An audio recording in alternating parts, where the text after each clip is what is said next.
Değerli konuklarımız, çatılardan ses geliyor dedik. Duyabildiniz mi sesi? Huzurlarınızda konuklarımız Mr. Pierre Bruelli, Dr. Stefan Usch, Dr. Martin Van Cliff, our distinguished guest and speaker. We would like to extend our thanks, appreciation and gratitude on behalf of Nuh Group, Multiplan as well as our guest. You really made a difference today. Thank you. Değerli konuklar, I kindly ask to bear with me for a couple of minutes because I'm just going to initiate a question and answer session. Konuşmacılarımız hem DAO hem de TPO Membran ve buna bağlı olarak alternatif enerji olan solar'la ilgili uygulamalarla ilgili sizleri bilgilendirdiler. Dolayısıyla şu an itibariyle kokteylimizden önce prezentasyonlarda dikkatinizi çeken ama aklınızda hala kalmış olan açık olmayan konularla ilgili soru cevap bölümünü başlatıyorum.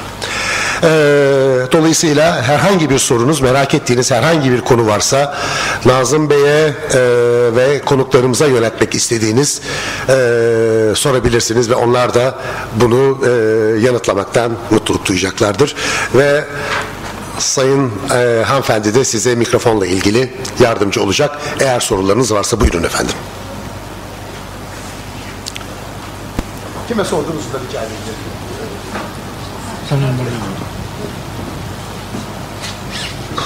Teşekkürler. Mazdar projesiyle ilgili bir işbirliğiniz oldu mu? Çünkü onlar güneş enerjisiyle ve Mazda mı efendim? Mazdar. Mazda. Abu Dhabi'deki. O çok büyük bir güneş enerjisi. Martin'e mi gidiyor bu soru? Evet. Martin, the question is, have you ever participated in Mazda project in Abu Dhabi?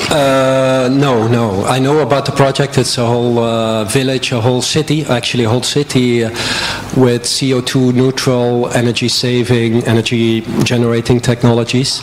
We have not participated in that project. We have had now our first sales also in Saudi. So nearby in that region we are selling right now our first systems. You must understand in those countries there's a very strong interest in solar energy systems, but there are no government programs yet.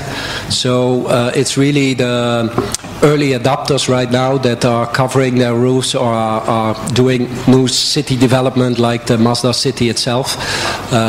But we foresee that in the near future the whole Middle East area, they will also follow with a large scale adoption of solar technologies, which can be in those areas it can be very large scale ground mount because there is it's desert area, it's not in competition with agricultural production, and with rooftop solar in side by side, I think. Another question is when you have the sand, there was a problem. And do you have the sand problem also in your products if installed in the Middle East or in that area? Yeah, no, that's a good question. So we have we did also some ground mount in the past. We have some ground mount installations in the desert of Arizona and in Nevada. And we have seen that with ground mount, if you incline them 15 degrees or 20 degrees, the wind will blow away the sand. So we do have a rough surface on the solar module, as you have seen it. This is actually done in order to absorb better the sunlight, to have less reflection. But it doesn't really cause a problem with sand, and though some people do clean our solar modules, it's not really necessary to clean frequently the solar modules. Thank you, sir. Ben de Mr. Martin'e ekstra sorular sormak istiyorum. Mr. Martin, I want to ask you, we have an apartment 2 block and the roof is like a pyramid. If we want to install this solar energy we must remove all those roof and we must install the flat, or pyramid phases is No, it's possible? It's a good question. So maybe you've seen it or not seen it well when I went through the references. We have many applications on flat roofs, but we have many applications on tilted roof. Okay, so typically, and this is one characteristic which is very different from traditional solar, we capture very well, due to the triple junction technology, the diffuse light as well. So if you have a tilted roof and you have maybe only one face which is almost to the south, the other face would be more to the north. Oh. So the southern face would get probably 80% direct light and 20% diffuse light, whereas the northern face would get 50% diffuse light and only 50% direct light. And our technology is still very capable of transforming both diffuse and direct sunlight, and for that reason you can also install it, and we have many references on both faces of a tilted roof. It's possible. Okay, another question is the face of the building, south face of the building in the wall. Yes. Is it possible to install this? It's also possible, we have also done that, but really if you go to vertical, then the facade really needs to be towards the south.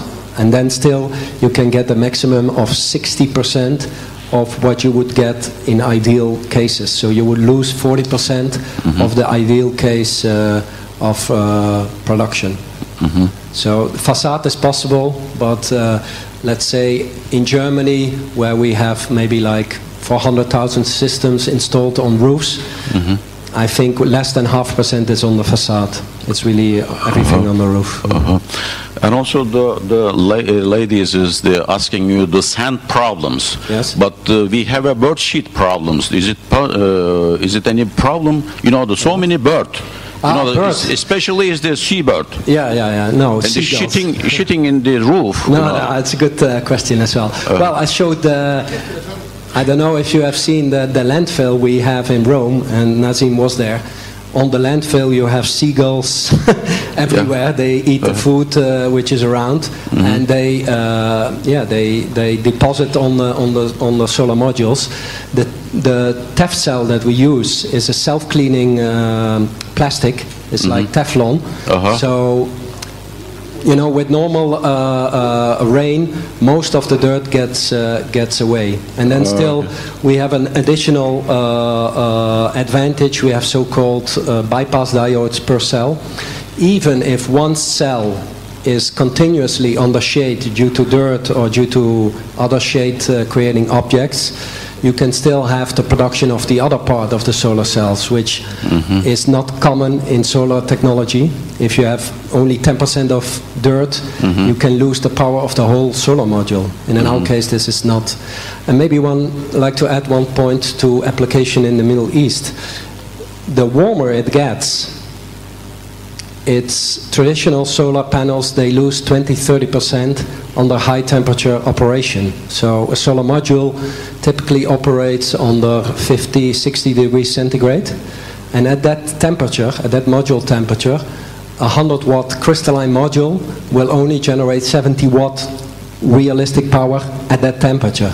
Our technology in the same condition would still give 95% of the actual power, because our material, which is amorphous silicon, has no drop at high temperature. This is really one big benefit of our technology.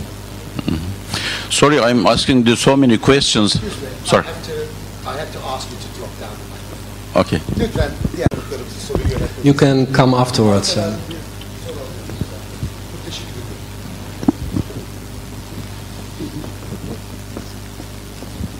Teşekkür ederim.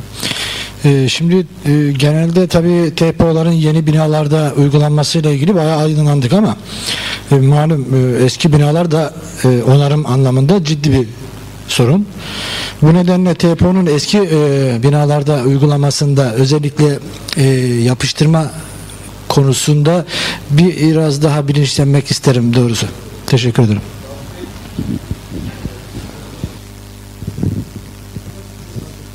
Lazım.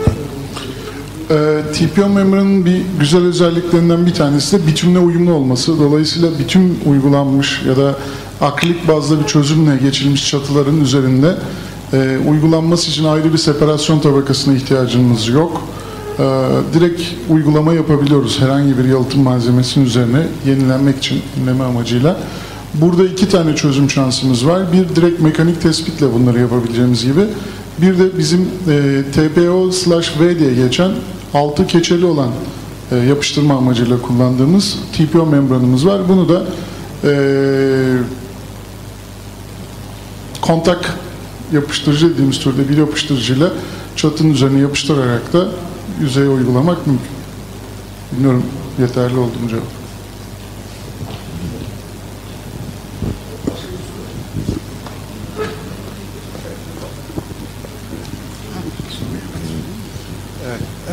Benim sorum yine çatılarda ısı yalıtımıyla birlikte kullanımı halinde build-up'ı nasıl öneriyorsunuz TPO'nun? Evet.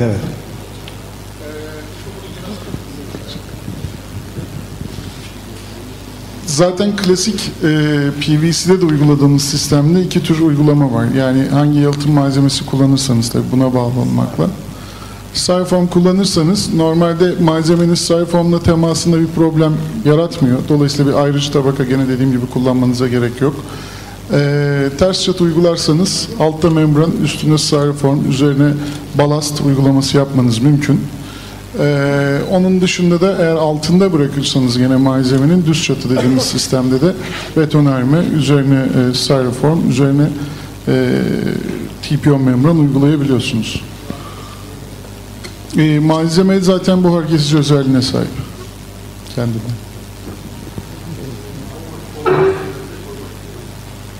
Eğer trapez taş yünü yani dediğimiz sistemde uygulayacaksanız o zaman tabii gereksiniminiz var. Yani trapez taş yünü membran tarzında bir uygulamada trapez buhar kesici taş yünü ve membran olarak katmanlar oluşuyor.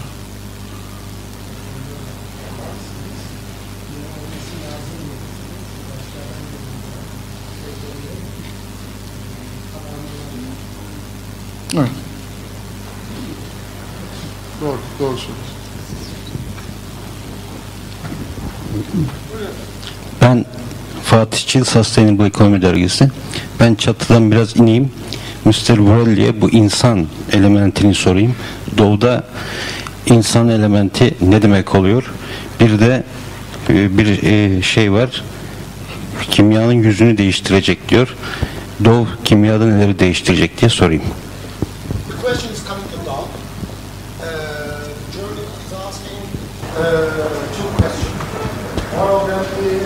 Dow claims that Dow is going to change the chemical. He is asking what do you mean by that? Change the kimyaic? Human element. The human element can change the face of chemistry. Can you please tell us the changing face of chemistry? Also, I think you are Frenchman.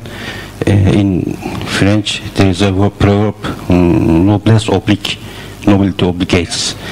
I saw Dow fulfill all obligation as one of the giant company of the world. Can you please tell us what do you think of human element and Dow, what Dow think about human and human element? Okay, so maybe there are two questions in one. I'm not quite sure I understand when you talk about changing chemicals, or are you referring to Dow transformation? And if that's the case, yes, we do, or we did, embark into a transformation of the company. I mean, this is public information, and in fact, what we're trying to do is a little bit what I was explaining earlier, which is get closer to the markets and actually get even closer to our customers, as opposed to being simply a manufacturing, a fairly large manufacturing operation. So in that respect, I think there are some analysts, or you might say some financial considerations as well, which also have been made public, that we want to make the company less cyclical, less subject to volatility of raw materials, which have been our bread and butter for a while. We want to keep that leg, but we also want to have and to implement a leg of differentiation, and that's why, in particular, we have acquired recently a company which is present in the field of more stable businesses, such as coatings, such as electronics, even growing faster than our traditional portfolio, being more resilient, providing the company more stable earnings over the cycle of over the economic cycle.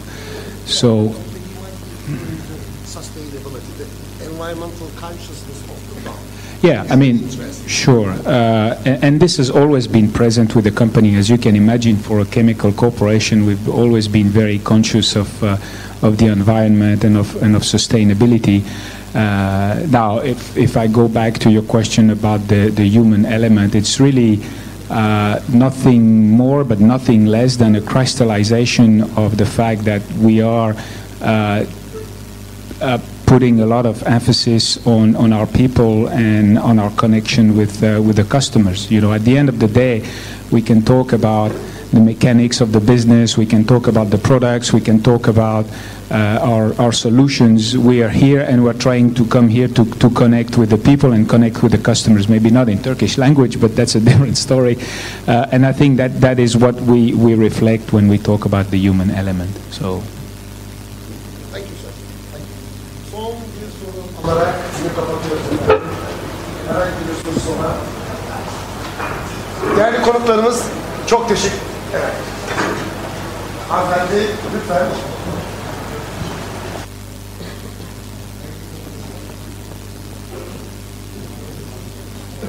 Teşekkür ederim. Ben bir şey sormak istiyorum Mr. Martin'e. Bu tüm TPO'yu sağlayan TPO'nun özelliklerini sağlayan herhangi bir şeffaf membran çalışmaları var mı? Sadece kendileri solar enerji tarafındadır. Membranla ilgili Dav ya da Nazım Bey soruya cevap versin. Çünkü TPO'yu... Tamam, peki. Şeffaf membranla ilgili çalışmanız var mı? Membranla ilgili bir çalışmamız var mıdır? Şu anda yok. Yani TPO membranla ilgili olarak farklı renklerde ürünler üretiyoruz. Ama şeffafla ilgili olarak açıkçası herhangi bir talep gelmediği için de şu anda böyle bir çalışmamız yok. Ama talebiniz doğrultusunda bu çalışmayı yapabiliriz. Çünkü burada aslında size vurgulamak istediğimiz temel şeylerden bir tanesi de Dow Chemicals'la beraber çok ciddi bir Ar-Ge çalışması yapıyoruz. Horgen'de 700 kişi çalışıyor aşağı yukarı ve bunların büyük bir kısmı sadece Ar-Ge üzerine çalışmalar yapıyor. Dolayısıyla müşterilerin taleplerine göre ürün geliştirmek işlerimizden bir tanesi.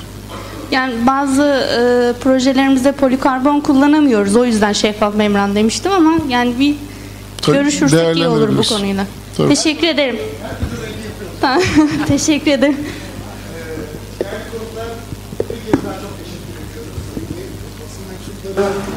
İnşaat sektörünün ve inşaat malzemeleri sektörünün yönetici kuruluşunun temsilcileri bugün bizlerle bu sabahı paylaştınız, bizi onurlandırdınız. Aynı zamanda değerli konuşmacılarımıza çok teşekkür ediyoruz. Bugün bizlerle yeni teknolojileri ve Türkiye'de de artık uygulanabilir teknolojileri paylaştılar. Daha sonraki bölüm bir ilgili olarak sizi Okey aramıza davet ediyoruz ve bir kez daha Dukru ve Multipler adına teşekkürlerimizi ve minnetlerimizi sunuyoruz. Sağ